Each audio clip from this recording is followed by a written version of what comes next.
ఏదో ఒకటి చేసి ఆస్ట్రేలియాకైతే రావాలి. విజిటర్స్ వీసా అయినా పర్లేదు. అక్కడికొచ్చినాక మేము వీసా చేంజ్ చేసుకుంటాం అనేది చాలా మంది డౌట్. మీరు అర్థం చేసుకోవాల్సింది ఇక్కడ విజిటర్స్ వీసా మీద నుంచి వేరే వీసా కన్వర్ట్ కావాలంటే మీకు నో ఫర్దర్ స్టే కండిషన్ ఉండొద్దు. ఏషియన్ యూత్‌కి మాక్సిమం వాళ్ళ కండిషన్ ఏమి ఇస్తారంటే నో ఫర్దర్ స్టే కండిషన్ ఇస్తారు. ఎందుకనంటే చాలా మంది ఇక్కడికొచ్చినాక స్టంట్‌లేస్తారని. ఒకవేళ ఆ కండిషన్ లేకపోతే మీరు స్టూడెంట్ వీసా కన్వర్ట్ కావచ్చు, పార్ట్నర్ వీసా కన్వర్ట్ కావచ్చు. ఇంకొన్ని ఉంటాయి వీసాస్. మీరు మైగ్రేషన్ కన్సల్టెంట్‌ని కాంటాక్ట్ అయితే ఇంకా క్లియర్‌గా ఎక్స్‌ప్లెయిన్ చేస్తారు ఆళ్ళు. ఆ వీసాస్‌కి అయితే మీరు అప్లై చేసుకోవచ్చు. గ్రాంట్ అయితదా కాదా అనేది మన చేతిలో లేదు. Totally depends on the immigration. Age తక్కువ ఉన్న వాళ్ళకి విజిటర్స్ వీసాలు ఇవ్వద్దనేది చూస్తది. మీరు ఏదో ఒకటి చేసి ఉండాలని చూస్తారని వాళ్ళు ఈ కండిషన్ తీసుకొచ్చారు. So just try your luck.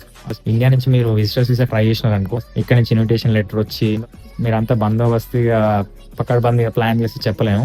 Condition లేకపోతే లక్ అనే చెప్పొచ్చు. మీరు ఏదో ఒక రూట్ అయితే ఫైండ్ ఔట్ చేసుకోవచ్చు.